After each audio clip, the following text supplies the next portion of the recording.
Bonjour à tous, j'ai le plaisir de vous retrouver pour une nouvelle vidéo et il va s'agir de ma rotation make-up pour le mois d'octobre puisque ça y est, normalement nous y sommes, enfin pas tout à fait au moment où je tourne la vidéo mais pour une fois j'anticipe un peu et je dois dire que je galère comme le mois dernier, encore plus puisque donc on a eu un été très très ensoleillé et qu'au niveau des teintes il y a eu d'énormes changements. J'ai encore beaucoup de mal à sélectionner des produits qui correspondent à ma teinte actuelle, qui n'est pas encore celle d'hiver, mais qui n'est plus non plus celle de l'été. Donc je suis en phase de transition et j'ai dû voilà, vraiment reswatcher pas mal. J'avais des envies de retester des choses, enfin de réutiliser des choses, mais c'est encore beaucoup trop clair. Donc pour le coup j'ai un petit peu galéré, mais je pense que la sélection que j'ai faite devrait convenir. Donc c'est parti, on commence avec les produits pour le teint.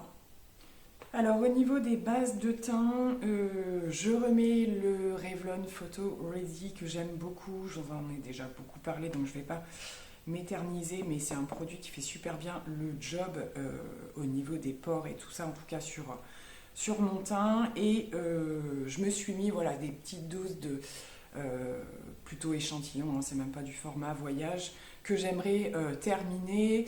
Donc la By Terry, alors qui est plutôt hydratante, hein, et que j'ai presque fini et puis que j'ai oublié finalement parce que comme c'est petit, ça va se perdre dans les recoins. Et également la Too Faced, la Hangover, voilà, qui dans mes souvenirs est vachement bien. Donc du coup, voilà, on va jouer un petit peu sur les petits formats, puisqu'en plus, je vous ai parlé dernièrement de ce produit que j'ai trouvé de chez Nivea, qui est également une base sous forme de gelée que j'ai très très envie de tester.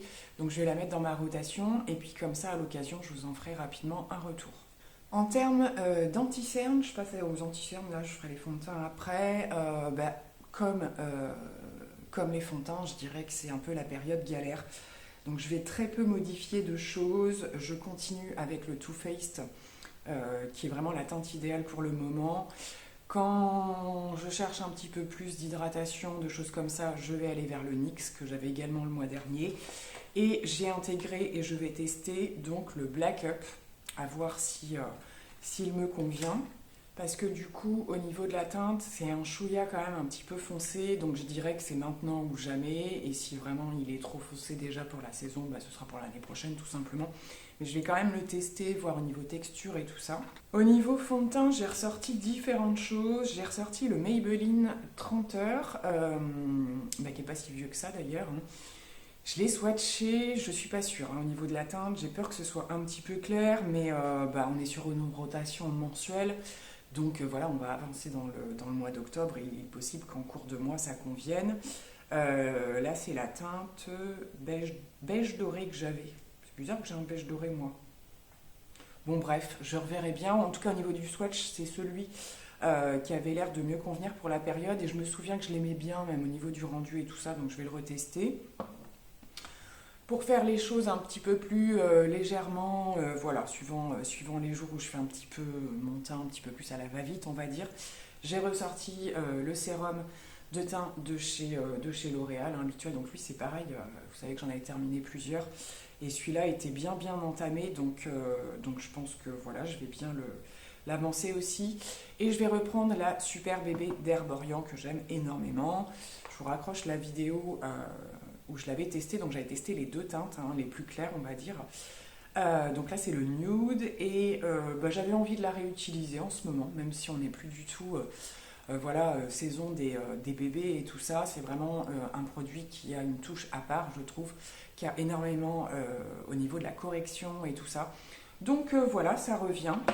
Et j'ai également envie de retester, voir un petit peu comment ma peau le tolère en ce moment, le fond de teint poudre infaillible de chez L'Oréal, qui a tant fait parler de lui, hein, lorsqu'il est sorti, qui me convenait plutôt bien, mais en fonction des périodes justement, je dois le tester un petit peu tout au long de l'année parce qu'il y a des phases où tout ce qui est fond de teint poudre, Si j'ai des petites zones de sécheresse ou quoi, bah, ça le fait pas trop. Et à d'autres périodes où ça va mieux, voilà, en mettant une bonne base hydratante dessous ou quoi, ça passait nickel. Donc, affaire à suivre. En termes de fixateur, ben, j'avais en septembre le Urban Decay, le All Nighter. Ben, pareil, que j'utilise en fonction des rendus que je souhaite. Hein, si je souhaite quelque chose de plus, pas glowy, mais voilà, effet un petit peu plus naturel ou vraiment plus matifié ou quoi que ce soit. Donc j'ai toujours deux styles de fixateur en général. Et le Nocibé que j'aime beaucoup aussi, là, avec sa petite bille, le Prep and Fix Mist. Pareil, que j'ai retrouvé caché un peu dans mes fonds de placard, donc du coup je le ressors. Et je laisse également le fond de teint KVD parce que, comme je vous le disais, alors je l'ai utilisé mais pas énormément. Voilà, on arrive au fond au niveau du packaging, mais sur les bords il y a quand même encore pas mal de produits. Comme de toute façon il ne faut pas en mettre beaucoup non plus, je vais quand même continuer à l'utiliser ce mois-ci. En termes de poudre, alors vous le savez, j'ai beaucoup réutilisé la Charlotte Tilbury. Je peux pas dire que celle-ci ce soit un produit qui va faire partie de mon Project Pan, étant donné que pour l'instant c'est un produit qui est en rupture. On la retrouve encore, mais dans la teinte la plus foncée. Donc je risque, si un jour je veux la racheter, de galérer à la retrouver. Donc, alors c'est pas que je l'économise, hein, parce que j'ai l'impression qu'il bouge pas le niveau, donc c'est un truc de malade. Mais je vais quand même la ressortir de ma rotation et je la remplace en général par la Huda Beauty. Donc j'aimerais toujours vraiment tester la nouvelle version. J'ai vu que les stocks étaient un petit peu de retour. Donc voilà, à l'occasion, si j'ai la possibilité de faire quelques achats make-up, la nouvelle version de la poudre Huda Beauty me tente très bien. Et je vais retester la Peach Perfect de chez Too Faced, pareil, qui est une poudre que j'utilise un petit peu plus au niveau des saisons, dans les saisons un petit peu plus froides en général. Donc voilà, toujours pareil, notre peau elle évolue tout le temps, donc on ne sait pas trop comment ça va réagir. Voilà, donc pour le coup, au niveau des poudres. J'intègre toujours de chez Too Faced le Sweetie Pie, le fameux produit multifonction qui, quand on veut aller vite, peut faire tout votre teint.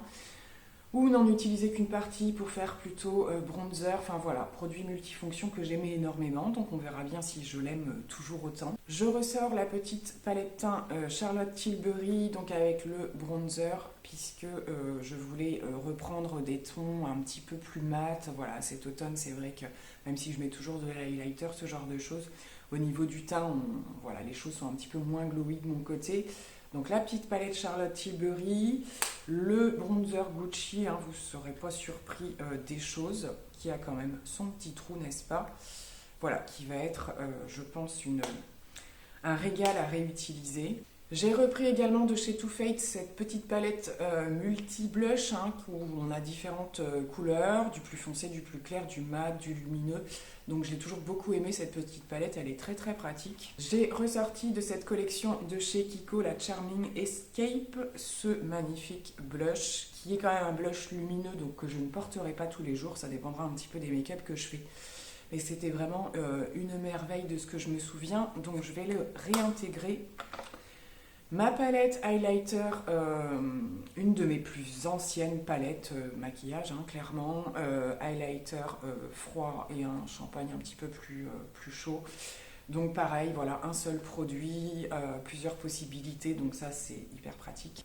J'ai gardé quelques produits crème. Alors je garde le Shiglam, mais la deuxième teinte, hein, pas la teinte que je porte en hiver, donc la fameuse teinte froide dont je vous parle très très souvent. Je garde encore celle-ci pour le coup et je ressors le blush Rare Beauty que j'aime énormément. Voilà, je suis un peu, je vous l'avais déjà dit, hein, mais je suis un petit peu plus déçue par les blushs de cette collection Shiglam. J'en avais un le mois dernier dans ma rotation, je ne vais pas le garder du coup. Il faut vraiment avoir la main lourde, mais dès que vous repoudrez un petit peu, je trouve qu'ils ne tiennent pas super bien, ils s'effacent assez rapidement, alors que les bronzers sont canons, donc c'est un petit peu bizarre. Donc pour le coup, voilà, j'ai fait cette petite modif. Je me suis rendu compte que je n'avais pas du tout, parce que pareil, il faut que je revoie un petit peu mon rangement dans mes panières, parce qu'il y a des choses qui glissent, et comme je ne suis pas hyper au point à ranger vraiment tous les jours, j'ai oublié de réutiliser le Charlotte Tilbury, le Pillow Talk, hein, tout simplement. Donc ça va faire peut-être un peu beaucoup au niveau des blushs, mais j'ai quand même bien envie de le laisser parce que j'avais vraiment envie de le réutiliser. Et pareil, c'est un blush qui convient avec pas mal de make-up, donc bon, je vais le laisser quand même, on verra bien. J'espère que cette fois-ci, je vais y penser. Au niveau des yeux, j'ai commencé par ressortir mes Dazzle Stick de KVD que j'ai un petit peu réutilisé pour compléter certains looks parfois ou quoi. Et j'aime bien quand même quand je ne mets pas par exemple de fard mono dans ma rotation, avoir quand même ce style de produit les jours où vraiment faut que ça aille vite. Éventuellement intensifier un look quand je fais des maquillages un petit peu plus élaborés, ça peut être ça aussi. Donc du coup j'ai mis les Dazzle et j'ai donc modifié quelques palettes. Je ressors la palette Sephora, une de mes palettes coup de cœur, la preuve puisque je l'ai gardée, donc c'est pas forcément toujours le cas avec les palettes de chez Sephora. C'était cette fameuse palette très automnale avec des kakis, des marronnés, un doré, enfin voilà, on peut faire quand même pas mal de choses avec cette palette-là. En termes de palette un petit peu plus nude, mais tout en restant dans le thème de la saison, la Bobbi Brown qui je crois ne se trouve plus aujourd'hui, hein, qui a un nom à rallonge, donc je ne vous la redis pas, avec ce petit packaging. Et on a des teintes tout à fait d'actualité, donc en particulier le petit moutarde là qui est juste sublime, le marron très foncé, même pour faire un trait de liner, ce genre de choses. Donc pour le coup, elle revient maintenant, c'est vraiment le bon moment, je pense. Je vous ai un petit peu reparlé, ça doit être dans mon vlog, je crois, de cette petite palette de Too Faced que j'hésitais à remettre dans ma rotation, puisque voilà, hein, au niveau des couleurs, je pense que j'ai pas besoin de vous le dire. Sauf que quand même, ça risque de faire doublon, puisque j'ai également ressorti le trio de palettes du coffret Martin Cosmetics, que j'aime énormément utiliser puisqu'on a 3 thèmes de palettes. Alors je pourrais n'en prendre qu'une, hein, clairement, mais j'aime bien les ressortir à chaque fois en même temps parce que voilà, c'est très thématique. Et il y a celle en particulier avec les tons chauds, donc j'ai peur que ça fasse un petit peu trop avec la Too Faced. On a des tons très très chauds dans cette palette, dont même cette espèce de rouge qui fait pas si rouge hein, quand on l'applique. Voilà, j'hésite. Après, il y a un petit peu moins de mat dans celle-là. Donc pour le coup, je suis quand même souvent obligée de la compléter avec une autre.